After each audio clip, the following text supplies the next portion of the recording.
Je vais vous dire une chose. L'Europe, de tous les continents du monde, est le continent le plus brutal où il y a eu les guerres les plus sauvages. C'est pas l'Afrique, c'est pas l'Asie, c'est l'Europe. Et je vais vous dire autre chose. C'est pas au Moyen-Âge, c'est au XXe siècle. C'est en Europe qu'on a exterminé des Juifs. C'est en Europe qu'on s'est battu. Quand on a dit, avec la guerre russo-ukraine, c'est le retour de la guerre qu'on n'avait pas vue, c'est une stupidité, puisqu'on a oublié la Bosnie. Notre continent est brutal, sauvage, et peut verser dans la barbarie. World War III has never been closer than it is right now. We need to clean house of all of the warmongers and America last globalists and the deep state, the Pentagon, the State Department, and the national security industrial complex. One of the reasons I was the only president in generations who didn't start a war is that I was the only president who rejected the catastrophic advice of many of Washington's generals, bureaucrats, and the so-called diplomats who only know how to get us into conflict, but they don't know how to get us out. For decades, we've had the very same people, such as Victoria Nuland and many others just like her, obsessed with pushing Ukraine toward NATO, not to mention the State Department support for uprisings in Ukraine. These people have been seeking confrontation for a long time, much like the case in Iraq and other parts of the world, and now we're teetering on the brink of World War III. And a lot of people don't see it, but I see it. Non, je n'en crois pas mes oreilles. C'est juste pas possible en fait. Ce monde part en cacahuète. L'Espagne vient d'adopter une loi. Non. Tout sauf ça. Tout sauf ça. Yes, c'est pas possible, c'est quoi ça? C'est quoi cette histoire? Regardons cette vidéo et vous allez comprendre de quoi il s'agit. Ce sujet me paraît fou. L'Espagne, entendez bien ce que je vais vous dire, parce que je l'ai lu et vu nulle part ce week-end. L'Espagne dépénalise les actes sexuels avec les animaux. Et c'est une loi, cette mesure établie par la nouvelle loi sur le bien-être animal, promue par le ministre Ion Belratra, qui a été approuvée au Congrès le 9 février dernier. Donc c'est quasiment hier. Donc si vous avez une relation sexuelle avec vos animaux, et si l'animal n'est pas blessé, non mais ça vous fait sourire, mais je trouve ça, quand je dis parfois qu'on va tous terminer dans un hôpital psychiatrique. Alors j'ai demandé à Henri-Jean Servat, êtes-vous là? Bonjour, bonjour. Ah, je vous vois. Donc expliquez-moi cette loi qui me paraît folle. Alors, ce que je voulais dire, c'est que je suis élu avec Estrosi pour la délégation des animaux à Nice. Et vous savez, il y avait une loi qui était formidable en Espagne qui interdisait les actes de sexualité dans l'ordre et les enfants et les animaux. Mais elle était basée sur le fait qu'on les interdisait parce qu'on ne pouvait pas obtenir leur consentement. Elle a fait voter une loi qui est entrée en pratique il y a exactement 3 semaines, qui établit que maintenant l'animal est un compagnon à part entière. Et c'est une loi qui considère que l'animal doit être un compagnon à part entière, qu'on doit favoriser son animal, qu'on peut avoir des marques d'affection, de tendresse et éventuellement de sexualité à l'endroit de son animal, et c'est juste, s'il n'y a pas de plainte, si l'animal n'est pas blessé, s'il n'y a pas d'intervention du vétérinaire, vous pouvez vivre heureux sexuellement avec votre animal. C'est ce qu'autorise cette nouvelle loi qui est entrée en vigueur. Donc voilà, vous avez tout compris. Non mais, une chose moi je ne comprends pas. Donc c'est-à-dire, si votre chien n'a pas mal pendant l'acte, même après, ça va. Mais comment il va s'exprimer en fait? Donc les chiens n'ont qu'à les porter plainte. Et les chiens, comment il va parler? Qui va parler à sa place? Non, en fait, à un moment donné, je comprends plus ces mondes, en fait, c'est... Oh, c'est pas... Mbonata Tanzambie, Thomas Zulu, au nom puissant de Malakima Congo, et Isaiah Congo, l'archange Congo qui vient bientôt rassembler son peuple dispersé au-delà des fleuves de couche. Donc là encore, votre bien-aimé frère qui est en train de prophétiser en conduisant. C'est pas évident. Donc voilà. Je voudrais faire cette vidéo. D'abord, Belouka à tous les bien-aimés frères et sœurs qui sont dans l'obéissance au coma, à la loi de Tatanzambi. Voilà quoi. Belouka à vous tous. Hein. Vous tous qui revenez dans la maison de la loi Comme nous l'avons dit dans la dernière vidéo, c'est la maison de la vérité. Ça, c'est le psaume 119, 142. Donc, la vérité, c'est la loi. Donc, nous ne pouvons pas être sauvés dans la désobéissance. Il n'y a pas de salut dans la désobéissance. Il n'y a de salut que dans l'obéissance. Voilà quoi. Donc, si nous sommes obéissants à la maison de la loi, nous serons sauvés. C'est dans l'obéissance à la loi que nous serons sauvés. Or, le christianisme édomite nous a appris le contraire. Voilà quoi. Il suffit de crier au nom de Jésus, qui n'est même pas Isaïa, dont parle le coma. Et nous serons sauvés, juste pour ça. Donc, voilà. Donc, alors que le livre de l'Apocalypse, chapitre 14, dit bien que heureux ceux qui ont la foi en Isaïa et qui gardent les commandements. Donc, il faut les deux, la foi et garder les commandements. Les commandements de Tatanzam, ils sont indispensables dans ces derniers temps. Donc, je disais, demain c'est le Ngonda, bien aimés frères et sœurs. Demain, le 21, le Ngonda qui commence de 6h46 et ça termine à 18h37. Nous avons publié dans notre site, là où vous allez communauté, nous avons publié déjà, annoncé cela. Donc, dans cet intervalle de 6h46 à 18h37, il faut jeûner et prier discrètement pour la délivrance du peuple bantou. Pour la délivrance du peuple bantou, parce que l'heure est grave, le peuple souffre. Le peuple souffre et c'est triste ce qui se passe au-delà des fleuves de couche. Il n'y a plus la joie, c'est des souffrances atroces. J'ai des vidéos qui me parviennent des réseaux sociaux. La souffrance du peuple est intense. Voilà quoi. Il faut prier pour nos frères et sœurs pour qu'ils reviennent à l'obéissance. Il faut prier pour ça, bien-aimés frères et sœurs, pour que le peuple revienne à l'obéissance au coma. C'est ça qui nous délivrera. Selon Deutéronome chapitre 30, le testament de Nabi Massa. Dans Deutéronome chapitre 30, tout le chapitre ne consacre qu'à ça. Si vous obéissez, vous revenez à l'obéissance à cette loi. On parle de quelle loi? La loi de Massa.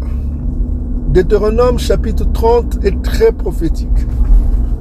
Alors apparaîtra l'archange Congo. L'archange Congo apparaîtra comme l'indique Daniel chapitre 12 et confirmé dans Malachie chapitre 3 versets 1 à 5. Alors nous serons sauvés. Donc, bien aimés frères et sœurs, c'est ça la solution. Il n'y a pas 1000 solutions. Donc, demain, c'est le Ngonda. Il faut prier, mes frères et sœurs. Il faut prier dans la discrétion, jeûner dans la discrétion, faire en sorte que cet homme tombe et d'homme. Il faut prier pour le Lucifer contre tous les Ngoyi qui nous ont fait du mal. Et d'homme en tête. Ok? Donc, c'est ça quoi. Ils doivent payer tout ce qu'ils ont fait. Le pillage du peuple, l'esclavage, la décolonisation, la colonisation plutôt, le coupage des mains, les maladies qu'ils nous ont mis dans le pays, le sida, tout cela, ils doivent payer leurs crimes. Et le grand tribunal, ce ne sera pas leur tribunal international qu'ils ont créé pour que même leur Bosra ne reconnaît pas ça. Beaucoup de pays ne reconnaissent pas leur tribunal international. Donc, nous, on doit prier pour le grand juge qui arrive, que l'archange Congo juge Edom. Mais avant, Edom doit subir ses malédictions d'abord. Il doit subir sa punition. Parce qu'il n'a pas encore payé ses crimes. C'est un fugitif, comme l'était Caïn. Donc, bien-aimés frères et sœurs, dans ces derniers temps, nous devons prier pour la malédiction contre cet homme édomite qui est le leader des Ngoï, l'orgueilleux. Ok? Donc, voilà. Donc, demain, c'est le Ngo, on a prié pour ça. Et puis, le deuxième message que je voudrais donner, le deuxième message, c'est au début de la vidéo, comme vous l'avez vu, il y a l'un des pays de l'Union européenne, notamment l'Espagne, qui aurait légalisé la zoophilie. Okay, bestiality in English, en anglais. C'est-à-dire coucher avec les animaux. Donc, cela a surpris. Vous voyez, les sœurs chrétiennes du dimanche là sont surprises. Bah, nous ne sommes pas surpris parce qu'on connaît déjà qui est l'homme impie. Je me gare là. Alors, là, il y a plus de place. Je vais me garer plus loin là. Voilà, donc nous on connaît déjà l'homme impie, l'oppresseur des peuples, on connaît qui est Édom. Nous on n'est pas surpris. Ok, je vais me garer là. Il y a de la place. Hop, hop, hop. Oh, bah, Yebi qu'on combattait, hein. Ils ne savent pas vraiment garer ces gens. Je vais me garer là. Donc, on connaît déjà qui est Édom. On vous l'a déjà révélé, c'est l'homme impie. 2 Thessaloniciens chapitre 2. C'est-à-dire l'homme du péché, comme on dit. The man of sin. Donc, nous ne sommes pas surpris. C'est les chrétiens du dimanche qui sont surpris. Donc, en effet, un des pays édomites qui a lancé déjà, on sait déjà au Canada, il y avait ce mouvement-là. Donc, ils ont choisi la voie de la haine de la loi qu'ils ont déjà amorcé, hein, avec le christianisme édomite, la fin de la loi. On n'est pas surpris. Donc, en effet, les édomites ont légalisé, comme vous avez entendu, les relations sexuelles avec des animaux. Et ils ont précisé, hein, et pourvu que cela ne fasse pas du mal aux animaux. Donc, vous voyez là où va le monde. Hein. C'est grave. L'heure est grave, mes frères et sœurs. L'heure est grave. Donc, vous voyez l'importance de la loi. La loi, c'est l'ordre. Tata Nzambi avait déjà donné cette loi aux Bantous, notamment dans Exode chapitre 22, verset 19. Quiconque parmi les Bantous qui commet cet acte. D'ailleurs, dans les pays au-delà du fleuve de Couche, les Bantous, ceux qui couchent avec les animaux sont brûlés vivants, hein, chez les Bantous. Donc, ils sont brûlés vivants. Ça ne badine pas avec la loi là-bas. Quand tu voles, voilà quoi. Parce que le vol, c'est, selon la loi, un vol avec infraction mérite la peine de mort. Mais un vol sans infraction, il faut rembourser. Il faut le remboursement. Donc, ça, c'est la loi sur le vol. Donc, chez les Bantous, au-delà du fleuve de Couche, quand tu voles avec celui qui vole avec infraction, c'est-à-dire avec violence, en tuant, en faisant du mal, il mérite la mort, selon la loi de Massa. Donc, la zoophilie est une abomination, c'est une perversion. C'est toujours la loi de Massa qui interdit cela. Exode chapitre 22, verset 19. Voilà, quiconque fait ces choses mérite la peine de mort. Et cela est confirmé dans Lévitique chapitre 20, verset 15 à 16. Et même dans Lévitique chapitre 18, verset 23, si je me souviens bien. Ça doit être ça. Je laisserai aux frères de vérifier, hein, dans les commentaires si c'est bien les versets que je donne. Donc c'est la mémoire. Hein. La mémoire n'est pas... Donc voilà. Donc on voit que... On voyait déjà que Édom faisait la promotion des vices contre nature. Hein, comme dit le livre de Yaoundé, Jude chapitre 1, verset 7. Des vices contre nature. Et ces vices contre nature qui a mené à la destruction, au jugement céleste, contre Sodome et Gomorrhe. Notamment, Sodome a été détruit selon Genèse chapitre 19, versets 24 à 26. Ça, c'est des versets qui me viennent dans la mémoire. Et pourquoi Sodome a été détruit? À cause de sa méchanceté et de son amour du péché. Quel péché? Des vices contre nature. Hein, confirmé dans Jude chapitre, Yaoundé chapitre 1, verset 7. Donc, c'est pourquoi, selon le livre de Édom aussi subira le jugement céleste. Le jugement céleste que subira Édom est confirmé dans Jérémie chapitre 49, versets 17 à 18. Comme Sodome et Gomorrhe, c'est bien précisé, hein? Nabi Yilimaya, Jérémie chapitre 49, versets 17 à 18, confirme bien que Édom sera détruit comme Sodome et Gomorrhe, c'est-à-dire un jugement céleste. C'est pourquoi dans Ésaïe chapitre 34, verset 5, on précise bien l'épée céleste va descendre sur qui? Sur un seul peuple. Sur Édom, on précise bien c'est un peuple. Donc Dieu n'a pas tant aimé le monde comme disent votre christianisme édomite là. Pourquoi va-t-il détruire un peuple? Donc réfléchissez un petit peu. Il va détruire un peuple. L'épée céleste descendra contre le peuple. Voilà quoi, le peuple. L'épée céleste, ça veut dire quoi? Ça veut dire un jugement céleste. L'épée, c'est lequel, et en langue Congo, c'est pareil, c'est l'arme. Le weapon, comme on dit en anglais. Donc, je vois dans les réseaux sociaux les vidéos, je vous ai publié une vidéo juste d'une sœur dans les réseaux sociaux qui s'étonnent. Eux, ils s'étonnent parce qu'ils ne connaissent pas que l'homme impie est déjà révélé. Il est en train d'être révélé par les Bantous.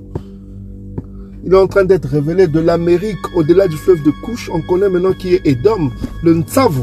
C'est le même terme en langue Congo qu'en hébreu, Ntsavu. Parce que ça commence par le Haïn et Sav. Le Haïn ne se prononce pas en paléo-hébreu. Donc il reste le... il y a le Vav qui est là. Et il y a le Sin et le Vav. Qui donne Savo, Savo, Ntsavu. Et c'est le même terme qu'on voit en Kikongo. C'est le poilu. C'est le même mot. Donc, ne soyez pas surpris. Nous, on n'est pas surpris. Nous qui revenons à l'obéissance à la loi de Congo, nous qui revenons dans la maison de la loi, la maison de la ceinture, parce que l'archange Congo se définit lui-même comme la ceinture. Hein. On l'a lu dans Jérémie chapitre 2, verset 32. Or, la ceinture, c'est quoi? C'est le symbole de la vérité. Ephésiens chapitre 6, verset 14. Et la vérité, c'est quoi? C'est la loi. Donc, les chrétiens du dimanche sont surpris de voir que les Édomites vont si loin.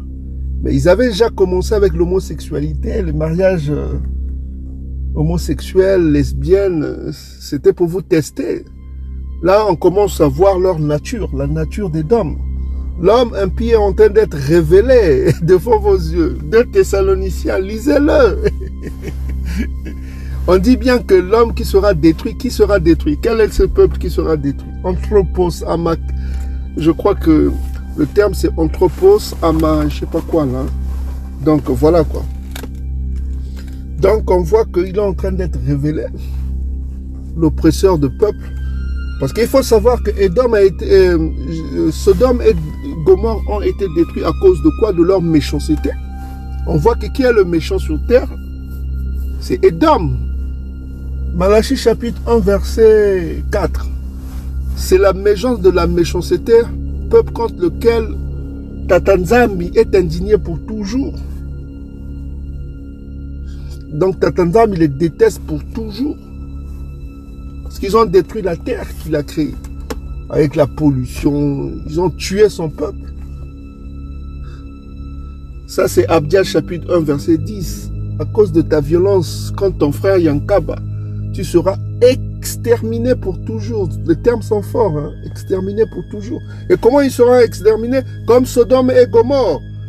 Hein? Jérémie chapitre 49, versets 17 à 18. Lisez-les chez vous.